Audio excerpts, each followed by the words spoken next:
Well, I usually like to explain this using an analogy. So, if you were having a dinner party with guests and you decided not to actually ask them what their dietary preferences were or requirements, what time they would turn up to dinner, or how many of them would turn up, the consequences would be a dinner party where the food either would be too cold because you weren't sure when they're going to turn up, so they turned up too late, not ready on time, because again, you didn't know when they were going to turn up and they turned up too early, or food that your guests didn't like because you didn't ask what their preferences were, be a bit of a disaster of a dinner party.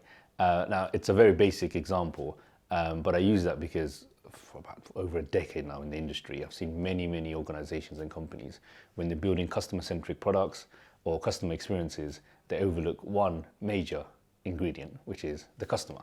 And it sounds so simple. So as if you were going to throw a dinner party, you would make sure you check in with your guests. You'd assume that companies would also do the same thing with their customers. It doesn't always work. It doesn't always happen in the way that people expect it. It's still a surprise to me. I sort of categorize companies into three buckets. So the first bucket is companies who build experiences or products through very much an opinion-based approach.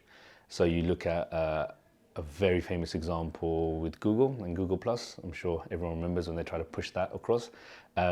Google Glass, that got abandoned as well, purely because Google, who are one of the biggest tech giants in the world and one of the best in the business, they themselves can get it wrong, decided that they probably have enough knowledge to know what customers want, pushed out products in the market that customers absolutely have no requirement or need for, and it cost a lot of money because they spent millions trying to launch teams and go really in depth in their engineering and get products ready into the market. So you'd want to avoid that. So you'd want to avoid the curse of knowledge and relying too much on your own opinions to push products out there. The second bucket is companies who do ask customers and do engage with customers, but they end up with a customer bias, because what they end up doing is asking 4 or 5 customers what their preferences are and then drive their whole strategy based on those select few customers. I can give you a great example from my own experience. When I was working on a project for Subway, we were trying to build a franchisee portal for franchisees just to manage their operations a little bit better in store. So what we had done is we went and consulted with the franchise owners who are not in the stores, they just own the stores. And this was mid 2010s and everybody was eager to have an app. So they said, give us an app, give us a mobile app that their store managers and staff could actually operate in store. So you could manage staff rotas, holidays, you could raise support issues when your oven breaks down, etc., etc. We built prototypes, done quite a bit of research and design behind it, went into the stores to then test it with actual staff in the stores. And it turns out staff aren't actually allowed mobile phones on the shop floor. So, you're asking the wrong people, getting a bit of a bias and ending up potentially building solutions that don't fit the target audience. We ended up launching the solutions on iPads. So each store then had a fixed iPad and then they could operate through the iPad. So that's an example of thinking that you're customer centric, but only asking a select few customers or the wrong customers and ending up in a customer bias. The ideal bucket to fall into is more of an evidence-based approach. This is when you're taking a 360-degree view of customer centricity.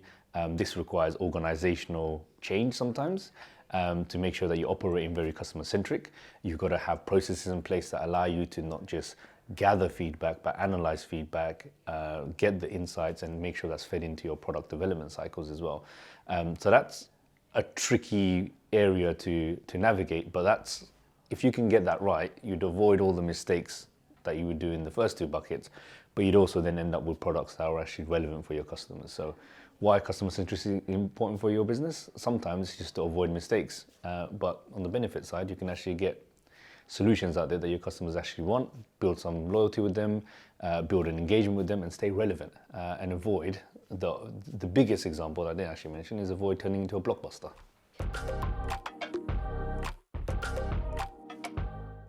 Top 3 challenges, you'd start with culture.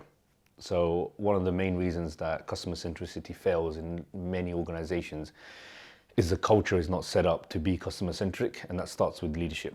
So that can range from not having the right people in place that actually believe in being customer centric and prioritize profits and revenue streams over doing what's right for the customer and valuing customer success. It can also be down to performance, so hiring the wrong people that don't have that mindset or cannot act with a sense of urgency and customer empathy. So there's a multitude of factors there that starts all the way from leadership and how they set culture.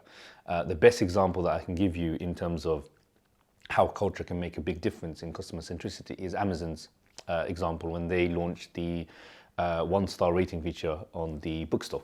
So they allowed customers to review their books and leave as low as a one-star rating, which at the time, authors, publishers, even internal staff members were highly debating whether that's the right thing to do, because you're actively discouraging your customers from buying your product. So someone potentially is there on your website, ready to buy a book, wallet in hand, sees a one-star rating, and you are forcing them to abandon the sale. Now that's because Amazon really valued and prioritized customer success over and above everything else. So in their mind, yes, they might lose that sale there and then, but what you do is set up a trust, a credible relationship with your customers. So they might not buy it at that point, but they for sure will come back and buy it over and over again. So that's an example of how leadership, setting the right culture, setting the right focus can really allow you to unlock customer centricity. The second I would say is data. So in order to be really customer centric as an organization, you need to have the data on hand, which means not just the sources of data, but you also need to have the right personnel and the right setup to be able to identify, analyze those data and turn them into actionable insights. So a lot of organizations really struggle with that part because you end up getting a small section of your customer feedback. And again, that can create biases. So you need to make sure you have not just what customers are telling you based on verbatim, but make sure you have mechanisms set up to analyze their behavior. Very important to correlate what customers are telling you with how customers are actually behaving, because that really allows you to build that 360 picture. And then the third would be consistency. So a lot of organizations are very good at building one great customer touch point in one channel, but it falls apart when it's not consistent through all the touch points. The customer experience is end to end, it's every single touch point that should be consistent. So you have sometimes great digital experiences for a lot of companies, but then when you go in store, that whole relationship breaks down. Or if you have a service industry where you have an amazing digital experience where you book an order or book a service, and then an engineer or installer comes to your house and they don't carry that experience through, then that also falls apart. So leadership, culture, data insights, and consistency across all touch points.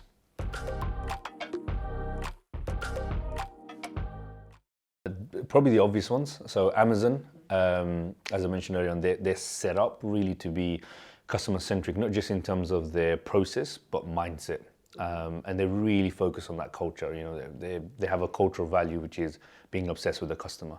And there's a lot of different facets that go into that. One of the facets that I really, really like and actually deploy into my own teams is the concept of speed. So in their mind is, if you want to deliver great customer experiences, a lot of companies do the upfront work great, which is identifying what the problems are, using insights, coming up with solutions, but where they fall apart is being able to execute that at speed. So you identify a problem that a customer has. If you end up delivering it 6 months later, that opportunity is no longer there, that problem is no longer there, the customer might have moved on. So you've got to move with urgency and speed. And one of the values that they have, Jeff Bezos has, is disagree and commit. And that's where a lot of the great ideas and solutions in boardrooms fall apart, is because people can't agree on how to move forward. So the concept of disagree and commit is, yes, we're not going to agree on everything, but we should trust the people around us, that we have the right people, that they might be able to make a judgment call that we can't see at the time. And you go through a method of test and learn. Obviously, you don't just go blindly following and invest like millions of dollars into an idea. You go and test and learn. You go and falsify or validate your assumptions. And one of the best examples of disagree and commit from Jeff Bezos is when he disagreed around Amazon Web Services. So AWS, which is the cloud, one of the largest cloud platforms in the industry at the moment. that was an internal product for Amazon. And there was a group of senior management who were pitching him the idea of, we should actually resell this to our competitors.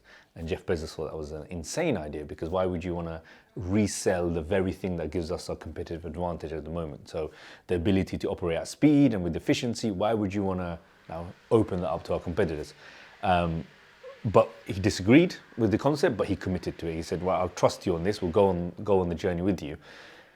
The disagree bit is what everyone is able to do. Committing is obviously a much more difficult thing to do. So when he committed to it, invested the money in it, put the team behind it, and really went the course with it, right now it's I think the largest profit driver for Amazon itself. So it's a decision that he disagreed with that turned out to be a great success. And that's an example of how you really prioritize the customer over and above seniority. So him as a CEO decided we'll go with it for the benefit of the customer. So a couple of sessions. The first one will be the buy now, pay later.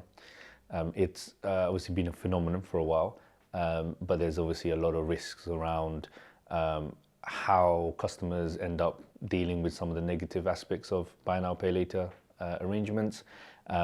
It can be a great way to get customers in through the door, and then there's that little honeymoon period, but then there are also risks in terms of when customers aren't able to fulfill some of those payments. So it'd be really good to understand how we can work with regulators, how we can, even as an industry, be able to sort of make those situations and scenarios for customers less impactful.